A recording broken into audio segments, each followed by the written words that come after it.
1913 ഒരു ദിവസം പുരാവസ്തു ഗവേഷകനായ വില്യം മാത്യു ഫ്ലിൻഡേഴ്സ് പെട്രി ഭയങ്കര ഫ്രസ്ട്രേറ്റഡ് ആയിരുന്നു. ഈജിപ്തിലെ ടർക്കാൻ സെമിത്തേരിയിൽ പര്യവേഷണം നടത്തുകയായിരുന്ന അദ്ദേഹം ഒരു ശവകുടീരം കണ്ട് ആവേശഭരിതനായി. പക്ഷെ കഷ്ടപ്പെട്ടത് തുറന്നു നോക്കിയ അദ്ദേഹം നിരാശനായി. കാരണം അതിൽ ആകെ ഉണ്ടായിരുന്നത് 5 ജാറുകളും 2 തടി കൊണ്ടുണ്ടാക്കിയ പിടികളും അതുപോലെ തന്നെ ഒരു അടപ്പും പിന്നെ കുറച്ച് അഴുക്ക് പിടിച്ച ലിനൻ തുണികളുമായിരുന്നു. പക്ഷേ അതിലൊരു നിധി ഒളിഞ്ഞു കിടപ്പുണ്ടായിരുന്നു. 60 വർഷത്തോളം കണ്ടെത്താതിരുന്ന, തിരിച്ചറിയാതിരുന്ന ഒരു നിധി. 1977 പെട്രിയുടെ അഴുക്കുപിടിച്ച തുണികൾ നോക്കുകയായിരുന്ന മ്യൂസിയം കൺസർവേറ്റേഴ്സിന് അതിൽ കൃത്യമായി സൂക്ഷിച്ച ഏതാണ്ട് മുഴുവനായും ഉണ്ടായിരുന്ന ഒരു ലിനൻ വസ്ത്രം കണ്ടെത്താൻ സാധിച്ചു. ടർക്കാൻ ഡ്രസ് എന്നറിയപ്പെടുന്ന ഈ വസ്ത്രം 5500 വർഷം പഴക്കമുള്ളതാണെന്ന് 2015 കണ്ടെത്തി. അന്നുവരെ കിട്ടിയതിൽ ഏറ്റവും പഴയ പൂർണ്ണമായ വസ്ത്രമായിരുന്നു അത്. ഓഫ് കോഴ്സ് ഈജിപ്ഷ്യൻസ് ആയിരുന്നിരിക്കില്ല ആദ്യമായി വസ്ത്രം ധരിച്ചത്, പക്ഷെ അതിലും പഴയ ഒരു വസ്ത്രം നമുക്ക് കണ്ടെത്താൻ സാധിച്ചിട്ടില്ല. അപ്പോൾ എങ്ങനെയാണ് നമ്മൾ ആദ്യമായി വസ്ത്രം ധരിച്ചത് എന്നാണെന്ന് അറിയാൻ പറ്റുക? നമ്മൾ ഒട്ടും പ്രതീക്ഷിക്കാത്ത കുറച്ച് സ്ഥലങ്ങളിൽ നിന്നാണ് ഇതിനുള്ള തെളിവുകൾ നമുക്ക് കിട്ടിയത്.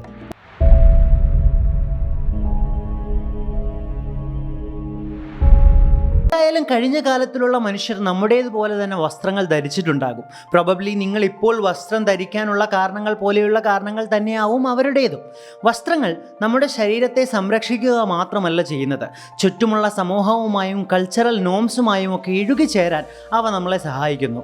പലപ്പോഴും നമ്മളുടെ ഐഡൻറ്റിറ്റി എക്സ്പ്രസ് ചെയ്യാനും നമ്മൾ ഡ്രസ്സ് ഉപയോഗിക്കാറുണ്ട്. സോ പണ്ടും ഇത് ഉപയോഗിച്ചിട്ടുണ്ട് എന്ന് നമുക്കറിയാം. പക്ഷേ എവിടെയാണത്?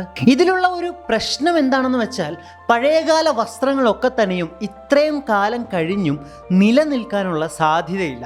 അത് ഇല്ലാതെയായി പോകാനുള്ള സാധ്യതയാണ് കൂടുതൽ. വസ്ത്രങ്ങൾ മാത്രമല്ല, ഈവൻ തുണിക്കഷ്ണങ്ങൾക്ക് പോലും കാലത്തെ സർവൈവ് ചെയ്യാൻ പറ്റണമെന്നില്ല. പിന്നെയും കിട്ടുന്ന കുറച്ച് സാമ്പിളുകൾ അത്രയും എക്സ്ട്രീം എൻവയോൺമെൻറ്റൽ കണ്ടീഷനുകളിൽ നിന്നതുകൊണ്ടാവും കിട്ടിയത്. ഇപ്പോൾ തന്നെ നമ്മൾ ആദ്യം പറഞ്ഞ ടർക്കാൻ ഡ്രസ് മരുഭൂമിയിലെ വരണ്ട ഒരു ശവകുടീരത്തിലായതുകൊണ്ടാണ് അത്രയും നാളെ നിലനിന്നത്. ഇല്ലെങ്കിൽ എന്നും അത് നശിച്ചു പോയേനെ. സോ അത്രയും സ്പെസിഫിക് ആയിട്ടുള്ള സാഹചര്യങ്ങളിൽ മാത്രമേ തുണി നമ്മൾ കണ്ടെത്തുന്നത് വരെ സർവൈവ് ചെയ്യുകയുള്ളൂ. പക്ഷെ നമുക്ക് ടർക്കാൻ ഡ്രസ്സിനേക്കാളും പഴയ ചില വസ്ത്രങ്ങൾ കിട്ടിയിട്ടില്ലെങ്കിലും തുണിക്കഷ്ണങ്ങൾ കിട്ടിയിട്ടുണ്ട്. ഫോർ എക്സാമ്പിൾ, ടർക്കിയിലെ ചിത്താഹയൂക്കിലെ 9000 വർഷം പഴക്കമുള്ള ഒരു സെമിത്തേരിയിൽ 1964 2008 നടന്ന പര്യവേഷണങ്ങളിൽ നിന്നും നെയ്ത തുണിയുടെ കഷ്ണങ്ങൾ നമുക്ക് കിട്ടിയിട്ടുണ്ട്. 1964 ഇതാദ്യം വൂളാണ് എന്ന് നമ്മൾ വിചാരിച്ചിരുന്നുവെങ്കിലും 1980കളിലും 2000കളിലും നടന്ന അനാലിസിസുകളിൽ കൂടി ഇത് ഏതോ ചെടിയുടെ നാരുകൾ ഉപയോഗിച്ചുണ്ടാക്കിയതാണെന്ന് നമുക്ക് മനസ്സിലായി. 2017 ഒരു റീ അനാലിസിസിൽ കൂടി ഇത് മരത്തിൻ്റെ തോലിൽ നിന്നുണ്ടാക്കിയതാണെന്ന് കൺക്ലൂഡ് ചെയ്തു. ഇത് നമുക്ക് പിന്നെയും പഴയ ഒരു ഡേറ്റ് ആണ് തരുന്നത്.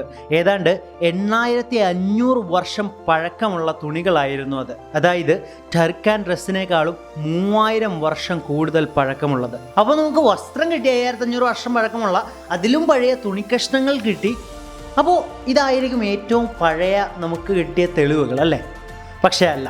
ഒരു എൻഡ് പ്രൊഡക്റ്റാണ് ഈ പറയുന്ന തുണിയും അതേപോലെ തന്നെ വസ്ത്രങ്ങളും എന്നൊക്കെ പറയുന്നത്. അതിന് മുൻപേ കുറച്ച് പരിപാടികളുണ്ടല്ലോ.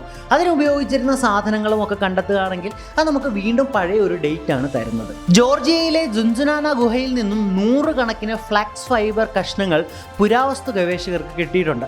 അതിൽ പലതിലും കെട്ടുകൾ ഉണ്ടായിരുന്നു. അതായത് അത് ഉപയോഗിക്കാൻ വേണ്ടി നിർമ്മിച്ച നാരുകളാണെന്ന് ഉറപ്പാണ്. പലതരം നിറങ്ങൾ പോലും മുക്കിയിട്ടുണ്ടായിരുന്നു. ബ്ലാക്ക് കളറിലും ഗ്രേ കളറിലും എന്തിന് പിങ്ക് കളറുകളിൽ വരെയുള്ള നാരുകൾ അവിടെ നിന്ന് നമുക്ക് കണ്ടെത്താൻ സാധിച്ചിട്ടുണ്ട്.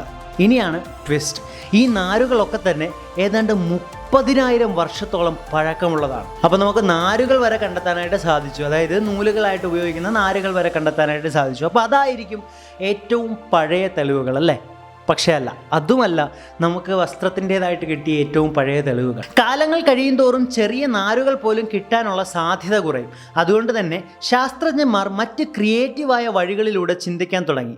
തുണികൾ ഉണ്ടാക്കണമെങ്കിൽ അതിൻ്റെ റോ പ്രൊഡക്റ്റ് മാത്രം പോരാ, അത് നെയ്യാനുള്ള ടൂൾസ് കൂടി വേണം. അതായത് അങ്ങനെയുള്ള ടൂൾസ്, ആയുധങ്ങൾ നമുക്ക് കണ്ടെത്താനായിട്ട് സാധിച്ചാൽ അത് വസ്ത്രങ്ങളിലേക്കുള്ള ഒരു ഇൻഡയറക്റ്റ് തെളിവായിട്ട് നമുക്ക് സ്വീകരിക്കാം. സൗത്ത് ആഫ്രിക്കയിലെ സിബിഡു ഗുഹകളിൽ നിന്നും എല്ലുകൾ കൊണ്ടുണ്ടാക്കിയ ഉണ്ടാക്കിയ പലതരം ടൂൾസ് കണ്ടെത്തിയിട്ടുണ്ട്. അതിൽ അറ്റം കൂർത്ത ഒരു ചെറിയ നെയ്ത്ത് സൂചിയും ഉണ്ടായിരുന്നു. അത് ഈ പറയുന്ന വസ്ത്രങ്ങൾ നെയ്യാൻ വേണ്ടി ഉപയോഗിച്ചതായിരിക്കുമെന്ന് കരുതപ്പെടും. ഇത് ശരിയാണെങ്കിൽ, അത് തുണി നിർമ്മിക്കാൻ വേണ്ടി ഉണ്ടാക്കിയതാണെങ്കിൽ സിബിഡോ കേവ് നീഡിലായിരിക്കും നമുക്കുള്ള ഏറ്റവും പഴയ തെളിവ്. അതിനേതാണ്ട് 60,000 വർഷം പഴക്കമുണ്ട്. ഇനി നമ്മുടെ പൂർവികരിൽ ഒരു വർഗമായ നിയാൻഡർതാൽ മനുഷ്യരും വസ്ത്രം ഉപയോഗിച്ചിരുന്നതായി പറയുന്നുണ്ട്, ഇല്ലെന്നും പറയുന്നുണ്ട്.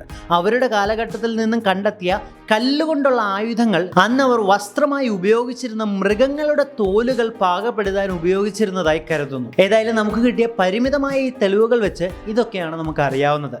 ഇനിയും നമ്മൾ കണ്ടെത്താൻ വേണ്ടി പല തെളിവുകളും കാത്തു കിടക്കുന്നുണ്ടാവും. Stay curious. അപ്പോൾ നിങ്ങൾക്ക് വീഡിയോ ഇഷ്ടമായിട്ടുണ്ട്, യൂസ്ഫുൾ ആയിട്ടുണ്ട് എന്നുണ്ടെങ്കിൽ ചാനൽ ഒന്ന് സബ്സ്ക്രൈബ് ചെയ്യുക, വീഡിയോ ലൈക്ക് ചെയ്യുക, അഭിപ്രായങ്ങളൊക്കെ കമൻറ്റുകൾ എഴുതാം. ബൈ.